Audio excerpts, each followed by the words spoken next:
My GF. Cheated. Am I overreacting? It was Tuesday. Sarah was in the shower, getting ready for her day. I was already at work in the home office, which meant I was doom scrolling through Twitter, avoiding the Jira tickets that were piling up. Her phone buzzed on the nightstand. I didn't mean to look, seriously. But it was right there. The screen lit up with a preview. David, last night was amazing. Can't wait to see you again. My stomach dropped. David was her boss. A recently divorced, silver-tongued shark who I'd always felt gave Sarah a little too much attention. I told myself it was probably work-related. A successful pitch, maybe. A shared laugh over a client. But the knot in my gut tightened with each justification. I tried to shake it off. Sarah and I had been together for 5 years. 5 years of shared jokes, lazy Sundays, and building a life together. We were solid, right? When she came out of the bathroom, humming and wrapped in a towel, I forced a smile. Morning, babe. Morning, long day today. Big presentation. She pecked me on the cheek, grabbed her phone, and winced. Ugh, David's already blowing up my phone. Gotta run. She was gone before I could say anything. I stared at the empty doorway, the text message echoing in my head. The rest of the day was a blur. I couldn't concentrate. Every email, every line of code felt like a monumental task. I kept replaying the last few weeks in my head, searching for clues I'd missed. Had she been acting different? More distant? That night, I met Mark at O'Malley's, our usual haunt. Mark's been my best friend since kindergarten. He knows me better than I know myself, which is both a blessing and a curse. So, what's got you looking like you just saw a ghost? He asked, sliding a pint of Guinness across the bar. I hesitated, swirling the ice in my water. I think Sarah might be cheating on me. Mark choked on his beer. Whoa, hold on. Sarah? Seriously? With who, Mr. Rogers? I told him about the text message, about my growing unease. Mark, ever the pragmatist, was skeptical. Liam, come on. You're jumping to conclusions. It could be anything. I know, but it just feels off. She's been working late a lot, and she's always glued to her phone. All right, don't panic. Just keep an eye out. Don't go full on detective mode, but pay attention. See if anything else comes up. Easier said than done. The next few days were agonizing. I became obsessed. I started noticing everything. The way Sarah's phone vibrated constantly with messages I couldn't see. The way she'd flinch when I'd walk into the room unexpectedly. The late nights at the office that stretched later and later.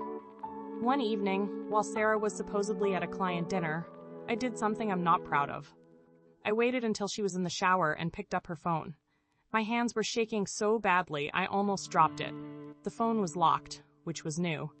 Usually, she just had a swipe pattern. I tried our anniversary date. Nope. I tried her birthday. Nope. Then, I tried my birthday. It unlocked. My heart leaped into my throat. It felt like a victory, but a hollow one. I went straight to her messages with David. Most of it was work stuff, mundane emails and scheduling updates. But then I scrolled further back, to the week before. David, thinking about your laugh all day. Made this presentation almost bearable. Sarah, haha. You're too kind. Maybe we should work on the next one somewhere. More fun? David, I know just the place. I felt sick. I scrolled through her calendar. There was an entry for a work dinner last Thursday that I didn't remember her mentioning. I checked my own calendar. We had planned to go to that new Italian place downtown, but she canceled last minute because of work. I closed the app and put the phone back exactly as I found it. The shower turned off. I walked out of the bathroom, plastered a fake smile on my face, and tried to act normal. That night, I couldn't sleep. I tossed and turned, the images of Sarah and David playing out in my head like a bad movie. I kept asking myself, why? What did I do wrong? The next morning, I was a wreck. I called in sick to work, claiming a migraine. I needed to talk to someone. I drove to my mom's house. She always knows what to say, even if it's not what I want to hear. Liam, darling, you look terrible, she said, ushering me inside. What's wrong? I told her everything. About the text message, the late nights, the phone, the calendar entry. My mom listened patiently, her brow furrowed with concern.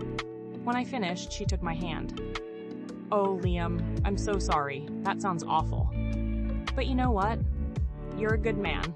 A kind, decent man. And you deserve to be with someone who appreciates that. But Mom, 5 years. We built a life together. I don't want to throw that away." "I know, honey. But sometimes you have to let go of what you thought was, to make room for what could be." Her words were comforting, but they didn't make the pain go away. That afternoon, I decided to do something drastic. I knew Sarah was supposed to be at a networking event downtown. I decided to surprise her with a visit. I drove to her office building and walked inside. The receptionist recognized me. "Hi, Liam. Here to see Sarah?" "Yeah. Is she around?" The receptionist hesitated. "Actually, she and David are out of the office right now." "Out of the office? Where did they go?" "I'm not sure. They just said they had an errand to run." My heart sank. An errand. Right. I thanked the receptionist and walked back outside. I felt like I was going to throw up. I sat in my car for a long time, just staring at the office building. Then, I made a decision. I knew Sarah usually went to the bistro for networking events. I drove there. I parked across the street and waited. It felt like hours. Then, I saw them. Sarah and David walked out of the restaurant laughing. David put his hand on the small of Sarah's back as they walked to his car. He opened the door for her, and she smiled at him.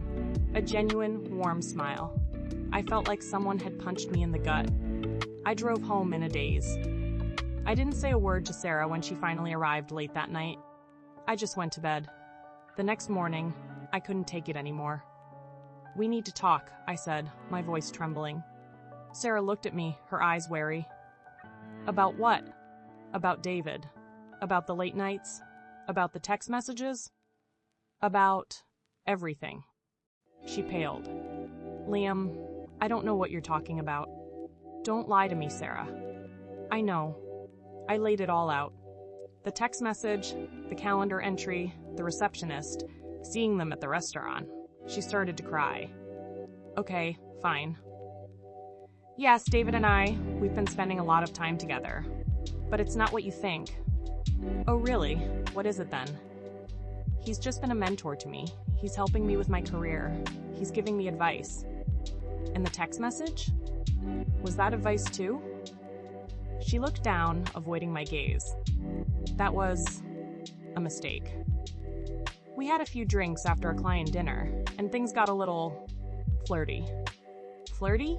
Sarah, you were practically cuddling in the parking lot last night." "Okay, maybe it's a little more than flirty, but it's not physical. I swear. We haven't done anything." I didn't believe her. "Then why didn't you tell me? Why all the lies?" "Because I knew you'd react like this. You're always so insecure, so jealous. I can't even have a conversation with another man without you getting suspicious." "So, it's my fault? Is that what you're saying?" "No, I'm just saying that you make it hard for me to be myself. I can't breathe around you." Her words hit me like a slap. "So, you cheat on me because I make it hard for you to breathe? That's your excuse?" She started sobbing. "I didn't mean to hurt you. I felt lost. David made me feel seen, appreciated. And I didn't?" She didn't answer. I felt a surge of anger. "So, did you sleep with him?" She flinched. "No, well, not exactly. One night after drinks we kissed, but that was it. It didn't go any further." Rage coursed through me. I felt betrayed, humiliated, like everything I believed in was a lie. "Get out," I said, my voice low and dangerous. "What?" I said, "Get out. Get your things and leave. Liam, don't do this. We can work through this. I'm sorry, okay? I truly am. No, Sarah, we're done. I can't trust you. I don't even know who you are anymore." She stared at me, tears streaming down her face. Then, she turned and walked to the bedroom. I heard her rummaging through her closet, pulling out suitcases. I sat on the couch, numb. A few hours later, she came back out, her suitcases packed. "I'm leaving," she said, her voice barely a whisper. I didn't say anything. She walked to the door, then stopped and turned back to me. I really am sorry, Liam. I never wanted to hurt you. Then, she was gone. The apartment felt empty, silent. I stood up and walked to the bedroom. Her side of the closet was bare. I started pulling her things from the drawers, tossing them into a box. Clothes, makeup, jewelry, everything that reminded me of her. As I was emptying her nightstand, I found a small, folded piece of paper tucked under a stack of books. I unfolded it. It was a note, written in Sarah's handwriting. Liam, I can't do this anymore. I'm not happy. I'm tired of pretending. I'm going to break up with you. I'm writing this on the morning of your birthday. I wanted to do it then, so I would remember the day forever. Then I saw you. You looked so happy, so carefree, even though I knew you have doubts about your work. I remembered the good times, and I couldn't bring myself to do it. I love you, but I am not in love with you. Sarah. I stared at the note, my mind reeling. She was going to break up with me months ago. Before David? Before everything? I sank to the floor, the note clutched in my hand. I didn't know what to think anymore. Was I overreacting? I honestly have no idea.